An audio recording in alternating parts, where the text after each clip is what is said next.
Hi, I'm Roseanne, and in case you haven't seen the video where I talked about falling, last Thursday I took a tumble down the stairs and landed on the back of my head, and I had a stage 1 brain bleed and a concussion, and so I'm dealing with that. And this is Wednesday the 12th. And I thought what I would do is make a little bit of a log to kind of tell you where I am, because my purpose in doing this is so I can document it, and I'm hoping it will help someone else. I do have this ability to talk about it and share it because I have a YouTube channel, which is unique. And if this hasn't happened to you, then maybe you know someone that it has happened, and it will give you a little bit better understanding of what they go through, and it will help me to share because I could really use support. I hope that doesn't sound selfish. The day that I posted my first video about having it, someone told me that I didn't have the right to talk about it because my head injury wasn't bad enough that because they had a level 3 brain bleed and I only have a level 1, And I thought about it, and I thought, well, they're wrong, because, I'm sorry, I'm kind of slow when I talk.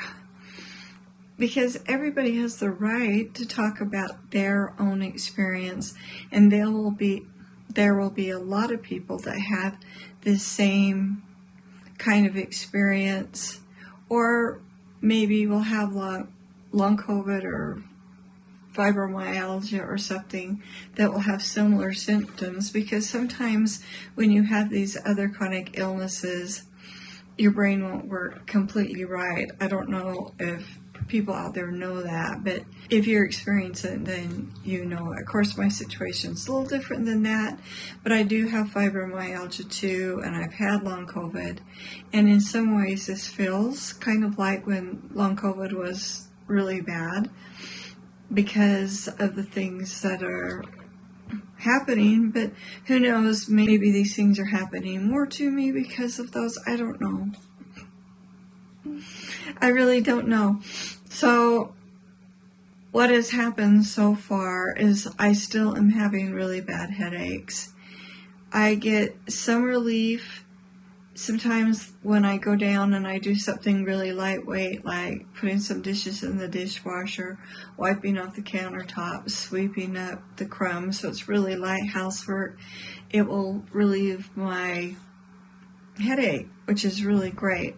But of course, if I do too much, then it makes it worse. I can't do heavy things like vacuuming the stairs, but I can do lightweight things. And yesterday, my very best time was after I had decluttered a drawer. So I'm going to continue that, and hopefully that will help me have these brief reliefs. If I do anything too long or something that takes a lot of thinking, or there's a lot of confusion or extended loud noise, like I can only watch TV for so long. I can only read a tiny little bit, and I use that tiny little bit to read some scriptures in the morning so I can get that strength. It reminds me of when I was going through long COVID, because I had a long period of time where I couldn't read for the same reason. Put too much strain on my brain. But then I was able to work my way back, and then suddenly my ability to read as long as I want came back. So I'm hoping that happens again.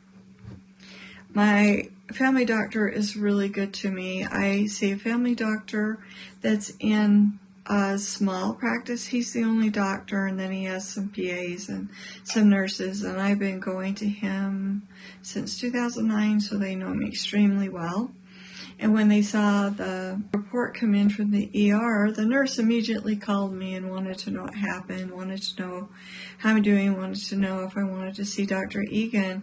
I told her, they told me I didn't need any follow-ups, didn't need another CT scan. something, and she says, well, if you don't feel better in 2 or 3 days, I want you to promise that you'll come in. So I did, and then the next day, yesterday, she called and left me a message and said, will you please call me? So I just called her, and she said she talked to Dr. Egan about it, and he says that doesn't seem right, that she wouldn't follow up with me because she had a brain bleed. And so I have an appointment with him at 2 o'clock today, which actually I'm glad because my headache's not going away. And when I do these certain things, I can feel the pressure inside my head. It's not like outside, like in my muscles, not like a stress headache. It's like you can feel pressure building from inside, and then it will make it hurt. And if I sit in a chair, of course I have a lump back there from falling on the floor. And so like if I sit in my recliner too long, then I'll go over and sit at my desk and I do a little bit of computer work. And then if I go down and do a little bit of housework, that will help to a certain degree. But there's like nothing that will help for very long. But maybe that's to be expected. It hasn't even been a week. And I've done some looking into what it is to recover from a concussion. I've had a couple concussions before from car accidents. This is the first time I've ever had one from like a real injury from falling down or something. And so in some ways it's the same, and sometimes some ways it's really different. I love to answer the comments, and I normally answer every single comment, but I can't do that right now. And so what I've done is I've gone through and liked and hearted every comment that I've read, and that helps. For one thing, that helps me find the ones I haven't read. So I'm reading them, I'm enjoying them, and some of them make me think about things. But if you've asked a specific question that I have today, this morning, I answer those questions. So if you have questions, go ahead and answer them. I might not answer them immediately, but I will get to them because I just can't do what I normally do, which is answer all the questions. But I will hopefully get back to that. Meanwhile, I do read all your comments. They're very precious to me. If someone is extremely rude, I can't deal with that right now, so I just hide them from the channel. I've only had one person do that to me, and I hide them from the channel, which means they can watch my videos and they comment, but none of us will see their comment because I just can't do that. I just can't deal with that. And so as soon as I could tell they're really rude, I just go ahead and hide them. So I feel like this is my channel, this is my house, and I'm allowed to maintain my house the way I want to. So I'm trying to think if there's anything else that I should tell you or want to tell you. Oh, there were a lot of questions about why I waited 40 minutes to go in the hospital. It wasn't 40 minutes. I just was wrong about that. When I fell down the stairs, it was 8:45, and I knew my husband was on his way home from driving buses, and he drives the kids to school. I knew he's on his way home, and it wasn't going to take long at all. And he came in shortly before 9 o'clock. We live about 2 or 3 minutes from the hospital, and so the time of getting an ambulance here and me getting down there, it wasn't much difference, and it turned out to be fine, and they were fine with me not calling the ambulance. Maybe if it had been a long time, I don't know what I've done. I don't know what I've done. And my Apple Watch actually monitors my falling, and if it thinks I've fallen, it asks me if I had fallen. It would have asked me if I wanted to call 911. So I have that on me all the time, but I didn't feel like I needed it, and I didn't need it. So the bleeding wouldn't have been worse. It was. Anyway, be patient with me. I take Ambien because I have had fibromyalgia since 1988. It was diagnosed in 1991, after a lot of experiment with sleep medications, because that's the number one thing they do for fibromyalgia. We settled on Ambien. I've been on this since 1999. I have a certain way I take it that works really well, because on my own I can sleep, but I don't go into deep stage 4 sleep, which is where you rebuild. I stay in light sleep and I dream all night, and they're really crazy dreams. So when I wake up in the morning and I feel like I've been hit by a bus or something, I'm really tired. And the night before I fell, I just accidentally took them the wrong way, which meant the Ambien didn't work. And I know there's some people that are concerned about Ambien, but believe me, I'm closely monitored. This is the right thing for me, and everybody has to do what's right for them. So I appreciate you telling me what you do, but I'm just asking you to believe. I've been under a doctor's care for this since 1991. I have seen major specialists for it that actually now do research into it, and I'm really confident in what I'm taking, and that's why I do as well with it as I do. Okay, so it was my fault that I accidentally took it the wrong way. I messed up, so I just got to make sure I'm doing it the correct way. I don't know if there's anything else. I try to answer the questions, but the thing is, my headache's not going away, and Tylenol doesn't really work for it. I'm back to having noises and everything bother me, which happened when I had a lot of trouble with the long COVID.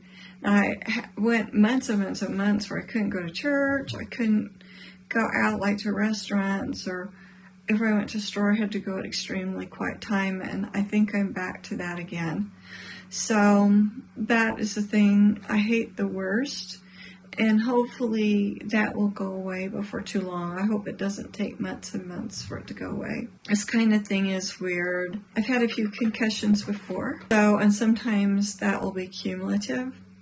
And then I've had the long COVID, which affected my brain. So there's just a couple of things that are, kind of adding to it. I don't know if they're making it worse or if this is just normal. And I'm glad I'm seeing my doctor, because he will follow me closely. And if he feels like I need another CT scan, he will get one for me. I'm going to keep making my regular content for my channel. I don't think I'm going to make one of these tomorrow, so I'm going to put this one out quickly, which is Wednesday. Friday is my normal video, which I filmed before this happened, and it is one of the decluttering challenges. I love that video. I had a great time making it. I hope you enjoy it. Next week's video, before I fail, and I did a lot in that, and the theme of that video was starting again. Because I was resetting my house, and so I did a voiceover about sometimes we just have to start over again, and that's okay, and I talked a lot about that. And I keep thinking, oh, the irony that I made that video about starting again right before I fell, and I'm starting again. So that's okay. I hope that this is helpful to you guys, that even if you haven't fallen and you haven't had this, I know so many of you have health challenges, or you have people in your life that have health challenges, and then just having me share this with you will be helpful to you in some way. I'll tell you, you watching it and supporting me, it's very helpful to me. I am going to end this right now. If you find that this is helpful to you, or you relate to it, or you just like hanging out with me, it'd be really cool if you subscribed. I'd love to hear from you in the comments, as I've said, and I hope I see you again. Bye.